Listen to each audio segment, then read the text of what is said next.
Merci beaucoup, Monsieur le Ministre. La parole est à présent à Monsieur Hubert Brigand pour le groupe Droite républicaine.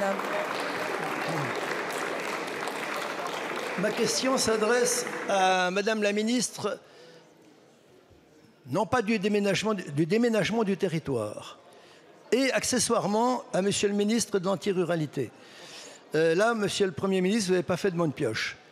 Madame la Ministre, vous êtes la reine des suppressions de communes, la reine des communes nouvelles, la reine de Rennes, RE2NES, la grande métropole, avec Château-Giron, plus de 10 000 habitants, on est quand même loin de la ruralité. Et pour arriver à vos fins sur la loi qui concerne la parité, dite de la parité, mais qui cache en réalité beaucoup de choses, vous avez utilisé ici même un tour de passe-passe. Le premier tour ne convenait pas, vous avez réussi à faire en sorte qu'il y ait un deuxième tour qui vous soit plus favorable.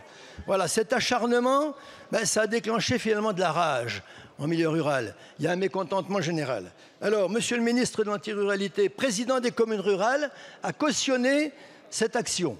Eh bien, il s'est mis en retrait, je pense qu'il aurait dû démissionner. Quoi qu'il en soit, son siège, à mon avis, me semble très compromis. Et dans tout ça, la démocratie, une seule liste dans les 3/4 des communes, on n'aura plus le droit de rayer, on n'aura plus le droit de rajouter, une seule liste, on n'a pas le choix. Comme dans la dictature. Dans la dictature, c'est comme ça. Eh ben oui, c'est comme ça. Voilà, alors imaginez un peu le désespoir, on va compter les suffrages exprimés. On va compter les suffrages exprimés. Et les problèmes commencent. 3 femmes, quand il y a 3 femmes adjoints, comment on fait? Alors, Monsieur le Premier ministre, la ruralité, ce n'est pas votre tandem ici, c'est moi. 135 km du nord au sud, 342 communes, dont 332 communes de moins de 1000 habitants. Comment on fait maintenant? Comment on va s'en sortir maintenant que la crise est dans les territoires ruraux? Je vous écoute pour votre réponse. Merci beaucoup, Monsieur le député. La parole est à Madame Françoise Gatel, ministre en charge des collectivités territoriales et de la ruralité. Monsieur le député Brigand, je vous remercie très sincèrement de votre question qui me permet de répondre à vos interrogations.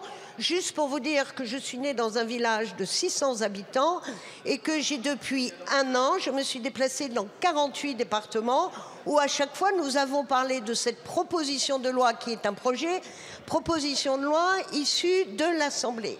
De quoi parlons-nous? De quoi parlons-nous, monsieur le député? Nous parlons de la nécessité d'avoir pour chaque commune de France un projet et une équipe. Je vous renvoie à l'étude du Cevipof qui démontre que les plus grandes difficultés sont rencontrées par les maires des petites communes au sein de leurs conseils municipaux parce qu'ils sont parfois seuls à défendre les choses et qu'aujourd'hui le panachage, c'est ce qu'on appelle chez moi dans la ruralité le tir au pigeon et ailleurs le bal-trap. Et que, je veux le dire, monsieur le député, je veux dire que cette proposition de loi a été soutenue en conscience par les 2 associations de maires de France et que nous avons ensemble, ici au Sénat, amélioré les conditions puisque nous avons créé la possibilité de conseils municipaux incomplets jusqu'à 1000 et que, monsieur le député, vous comme moi dans nos communes, nous connaissons des milliers de femmes qui sont extrêmement engagées dans la vie associative et la vie communale et qu'aujourd'hui on leur donne une chance de le faire. Et nous le ferons aussi grâce au statut de l'élu que le Premier ministre soutient. Monsieur le député, je terminerai ainsi. En 2013, le Parlement a voté le scrutin de liste pour les communes de 1000 habitants. Nous étions tous effrayés. Aujourd'hui, pas une seule de ces communes ne reviendrait au panachage. Je pense que nous avons collectivement œuvré pour la démocratie. Je vous remercie. Merci beaucoup, Madame la Ministre. Monsieur le député. Écoutez, Madame la Ministre, c'est pas moi que vous allez faire les leçons du monde rural.